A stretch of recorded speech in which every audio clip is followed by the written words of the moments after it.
Your life experience, good or bad, is a gift when you share it with others. At Taxi Chronicles, we allow real riders with real stories to share their gift. So hopefully this episode will intrigue, enhance or inspire you. Don't forget to like, share and subscribe. Morning. Yes, we're back with another episode, another rider. Today we're honoured to have a guy and he's going to tell us about the nuclear industry and what they need, and well, just enlighten our eyes and probably make us feel more warm and comfortable, because nuclear always gets a bit of a raw deal. So nice to have you here today, Bob. Thank you. Yeah. So Bob, tell us, what is your role? So I work as the official title is a sourcing specialist for a nuclear company, nuclear fuel production. So just elaborate, what is it you do? Give us a typical day, kind of thing. Yeah, so I'll the main aspect of my role is sourcing parts for the fuel production site, whether it be indirect, so not related to the product, or direct, which is related to the product, and just kind of making sure that the plants run and then they have all the equipment that they need. Okay. When we say nuclear power, are we talking for energy for like the country? Yeah. So the site that I work on provides 17% of the electricity for the UK, or it has the capacity to do that. Yeah. Oh, is it? Okay. Are you a fan? Knowing what you know, is your history, is your background in nuclear energy? Like, did you study that at university? No, I did business management at university, and then I did a internship followed by a graduate scheme with the nuclear company, and then moved into supply chain with them. So you did it at the site where they make the nuclear? Yeah, we make the fuel. You weren't nervous of it, like Third Eye, Simpsons? No. Glowing cop. Yeah. Hey, look at this. Yeah, no. It's like you say, it does get bad press, and there has been disasters over the years, but the technology has advanced so much that there's no risk to the public whatsoever, and you couldn't be in a safer environment, really. So are you like you're pro nuclear, but what do you think of wind energy and all of that? Yeah, really up for any wind energy, any renewable energy going forward that's going to bring sustainable energy to the UK and to the world is always going to be a good thing. We need to reduce our carbon emissions as a globe. So yeah. Now, I'm speaking from a place of ignorance here, but when it comes to the nuclear thing, I would have thought everything would have been done in-house, from manufacturing of materials and doing all this and doing that. But you're speaking about sourcing materials from like contractors. Yeah.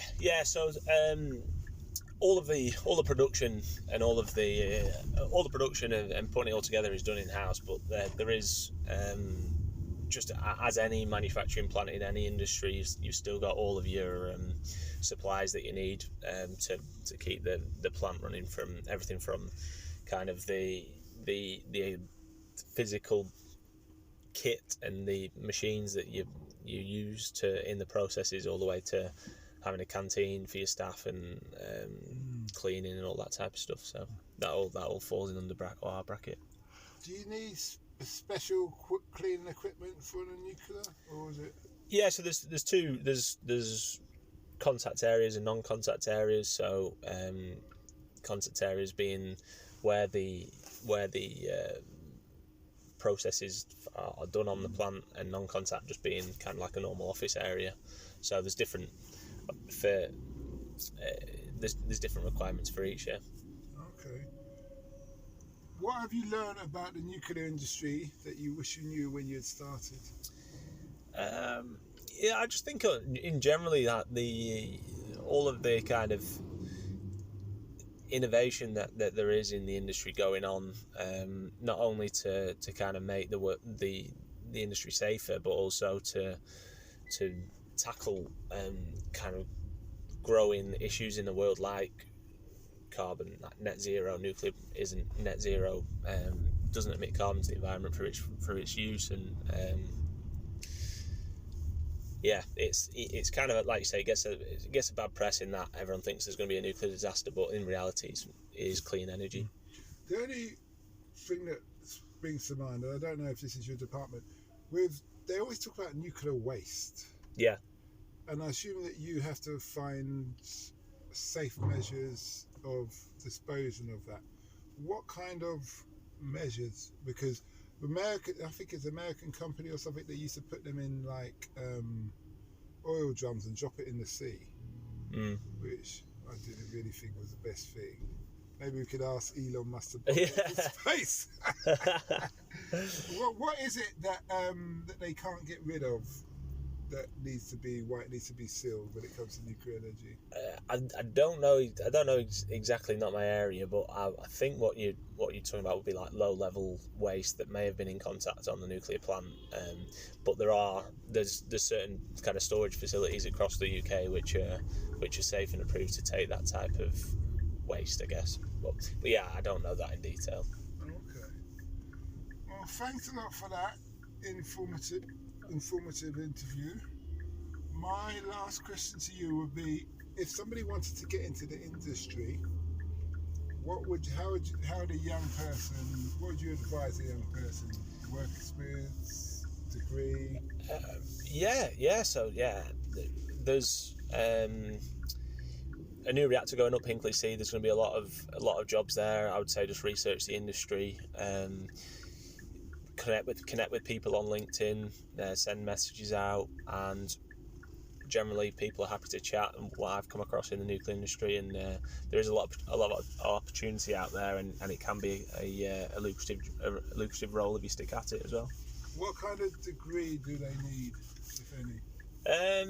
There's different routes. So my friend has just got an apprenticeship as a lab technician, so you can go straight in from school, or there are graduate schemes. So again, there's wide ranging. So you can have a business degree. If you want to be a nuclear engineer, you'll have to have a engineering background. So it's quite wide ranging, really, like most industries. And is there any special safety precautions that they should consider? I don't think so. Not in the application process, and like I say, it's an extremely safe industry. So, okay. Well, thanks a lot for that, and we wish you well. Yes, cheers, thank you.